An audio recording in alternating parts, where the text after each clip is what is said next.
On apprend dans la presse que le projet de covoiturage de la métro vient d'être financé. Ce projet répond au doux nom de GREAT. Oui, vous avez bien compris. GREAT en anglais. C'est l'acronyme de, accrochez-vous bien, Grenoble Alps Together. Ça vaut bien la peine de dépenser plus de 85 millions d'euros par an pour financer l'Organisation internationale de la francophonie. Et puis on vous rappelle au passage, très rapidement, que la lingua franca, en France, c'est le français. Alors nous allons voir un certain nombre d'esprits chagrins nous faire remarquer que tout cela n'est pas très Startup Nation, pas très Global Winner. Nous, au GAM, on n'a pas trop de problème avec l'anglais puisque nos 27 membres le parlent tous, sans exception. Mais nous avons malgré tout conscience assez aiguë que bon nombre de nos concitoyens, eux, ne parlent pas anglais. Ce que certains communicants, fanatiques des acronymes en anglais, ne comprennent pas, c'est que cela est un repoussoir pour une bonne partie d'entre nous. Certaines personnes, parce qu'on a nommé ce dispositif public, financé par de l'argent public avec un acronyme en anglais, ne se l'approprieront tout simplement pas, ne l'utiliseront pas. On devrait faire une loi qui interdit et punit de très lourdes amendes toute utilisation de l'anglais dans la dénomination de dispositifs publics, ainsi que dans tous les documents officiels.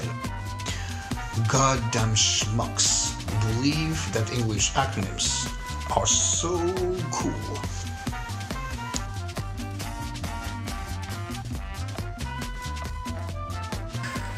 Alors maintenant, passons aux fake news, si vous voulez bien.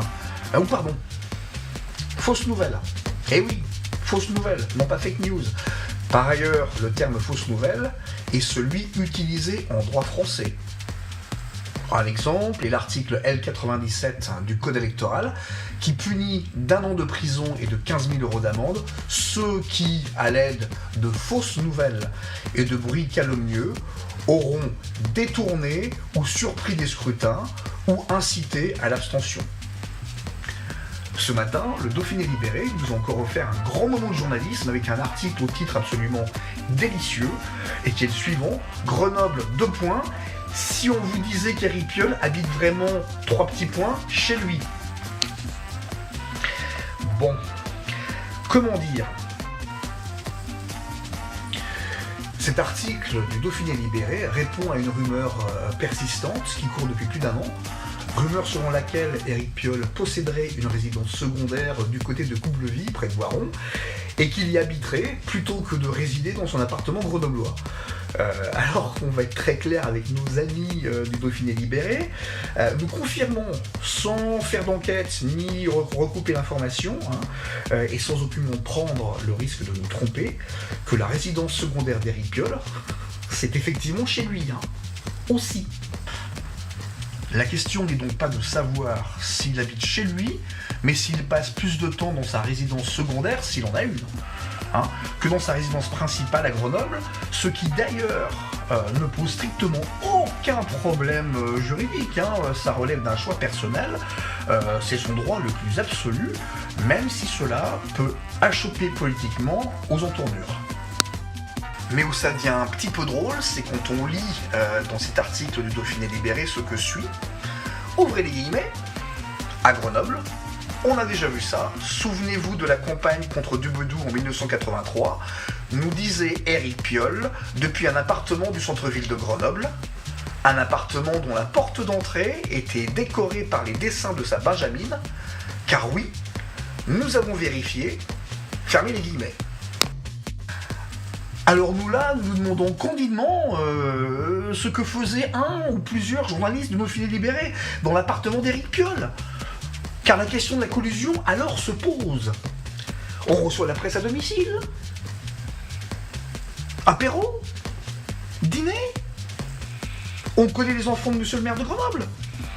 Ou bien c'est juste la démonstration que l'appartement d'Éric Piolle est bien chez lui, sans qu'aucune personne en pleine possession de ses moyens ne conteste. Notons enfin.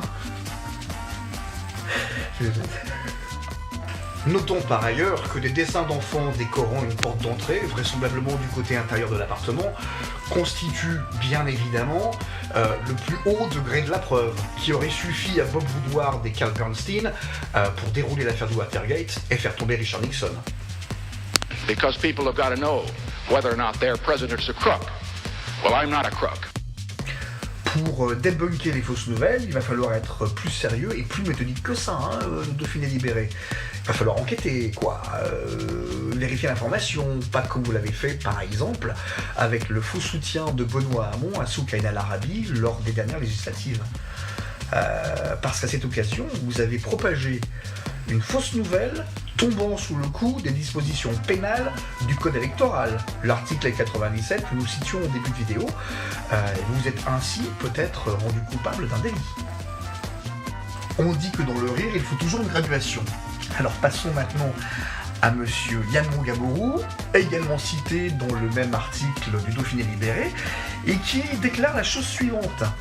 J'invite certains de mes collègues à arrêter de diffuser les fake news, car la trumpisation du débat est toujours un danger pour tous les personnages publics qui y participent. Bon.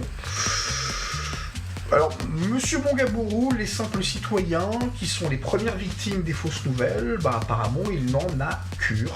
Seuls les personnages publics lui importent. Il serait parfaitement inacceptable que des personnages publics, vous rendez-vous compte, ne puissent plus mentir impunément. Ce ne sont pas les Kermen non plus, les personnages publics, enfin. Sauf que M. Mogabourou ne se rend pas compte que c'est lui qui trumpise le débat en hurlant aux fausses nouvelles sans en apporter la preuve. Parce que c'est ce que fait Trump dès qu'une information qui ne lui convient pas est publiée, afin de discréditer et la nouvelle, et celui qui l'a publiée. Le maire de Grenoble a par ailleurs usé du même procédé trumpiste à propos de l'augmentation de la pollution causée par CVCM, par 2 fois. Une fois lors d'un conseil métropolitain, une fois lors de son grand oral, où il a déclaré que les analyses de Grenoble-Laqueur étaient des fake news, des fausses nouvelles, alors que Atmo Air Rhône-Alpes a clairement reconnu et affirmé que ces analyses et ces informations étaient bien réelles, qu'il ne s'agissait absolument pas de fausses nouvelles. Faut dire qu'en matière de fausses nouvelles, avec la municipalité grenobloise, on ne sait plus trop où commencer. Entre la ville qui était au bord de la mise sous tutelle fin 2016, ce qui était parfaitement faux, comme l'a déclaré un magistrat de la Chambre régionale des comptes sous couvert d'anonymat à Place Grenette, entre la tarification du ticket résident qui était solidaire, entre le projet de l'esplanade qui était co-construit, entre le projet Enruin qui se déroule comme prévu et qui n'aura pas de retard, entre le plan école qui est réaliste, et puis enfin la pollution qui n'a pas augmenté avec CVCM. Nous, on s'est vraiment plus donné de la tête. Fausse nouvelle et rumeur, faut se méfier, c'est pas la même chose.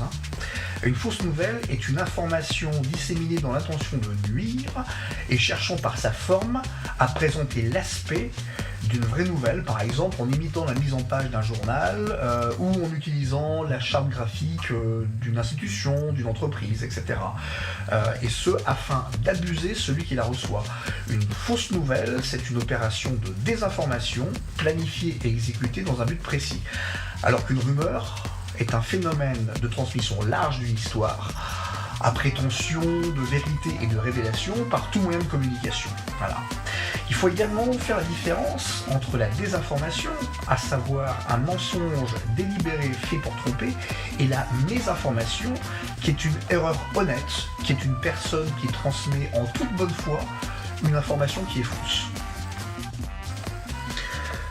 Celui qui se contente de hurler aux fausses nouvelles en faisant l'économie de démontrer le caractère erroné de ce qui est avancé ne poursuit qu'un seul but. Discréditer la parole de celui qui démontre et démonte un mensonge fait à l'appui, afin de s'exonérer de toute explication. C'est le 5e stratagème de Schopenhauer, tel qu'il le mentionne dans son petit opuscule intitulé « L'art d'avoir toujours raison », et que nous allons vous lire parce que c'est très intéressant en fait. Le temps que je clique sur le lien, voilà. On peut, pour prouver une assertion, dans le cas où un adversaire refuse d'approuver de vrais arguments, soit parce qu'il n'en perçoit pas la véracité, soit parce qu'il devine où l'on veut en venir, utiliser des arguments que l'on sait être faux. Dans ce cas, il faut prendre des arguments faux en eux-mêmes, mais vrais ad hominem, et argumenter avec la façon de penser de l'adversaire, c'est-à-dire ex concessis. Une conclusion vraie peut en effet découler de fausses prémices, mais pas l'inverse. De même, si on peut détourner les faux arguments de l'adversaire par de faux arguments qu'il pense être vrais, il faut utiliser son mode de pensée contre lui. Ainsi, s'il est membre d'une secte à laquelle nous n'appartenons pas, nous pouvons utiliser la doctrine de secte contre lui. Nous avons une municipalité grenobloise et un exécutif métropolitain qui adorent le buzz. Or le buzz, ce n'est rien d'autre qu'une rumeur. Positive, certes, mais rumeur quand même.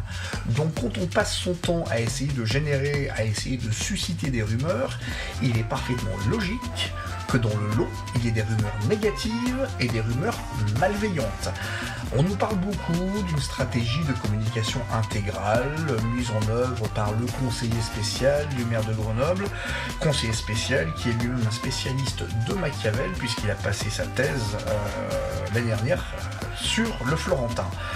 Nous allons donc citer Patrick Boucheron, qui est un historien, sans doute l'un des plus grands spécialistes français de l'Italie de la Renaissance, qui, dans la revue Esprit de mars-avril 2016, déclarait la chose suivante. Machiavel refuse de considérer que les bonnes lois dépendent de l'existence d'un législateur vertueux. Elles sont dictées par la nécessité, c'est-à-dire pour l'essentiel, par la discorde. Dans toute république, il y a deux humeurs différentes, celle du peuple et celle des grands, et toutes les lois qui se font en faveur de la liberté naissent de leur opposition. Voici pourquoi jamais les États ne s'ordonneront sans danger. Et voici pourquoi la situation la plus dangereuse, au sens machiavélien du terme, est celle où les puissants sont sans vergogne, c'est-à-dire sans cette honte qui suscite la crainte de la colère des autres. À méditer, surtout pour les élus et certains journalistes.